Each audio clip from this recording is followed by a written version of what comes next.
పవన్ కళ్యాణ్ గారు ఎప్పుడైతే రాజమండ్రి జైలుకి వెళ్ళి ఆ రోజు చంద్రబాబు నాయుడు గారికి మద్దతు పలికి కూటమిలో మనం ముందుకెళ్దాం, ధైర్యంగా నిలబడనే మాట పిలిపించినప్పుడే ఒక కదలిక మొదలైంది.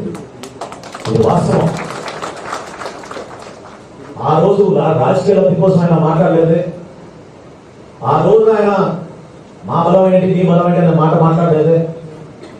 నిలబడింది మన రాష్ట్రం కోసం, మన ప్రజల కోసం, మన అందరం బాగుండాలనే నిర్ణయం తీసుకున్నారు. ఆ రోజున 175 చెప్పుకున్నారే వీళ్ళంతా. ఎవరైనా నమ్మారు ఆ రోజు? చెప్పండి. ఈ పోరాటంలో మనం విజయవంతంగా ముందుకొస్తామని.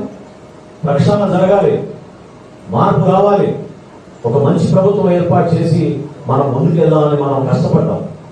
నిన్న మీరు చూశారు, నీతి ఆయోగ్ ఇచ్చిన రిపోర్టు. ఆంధ్రప్రదేశ్ అప్పుల పాలైపోయి 5 సంవత్సరాల విధ్వంసానికి గురి చేసి భారతదేశంలో చివరి స్థానంలో తీసుకెళ్లారు మన ఆంధ్రప్రదేశ్.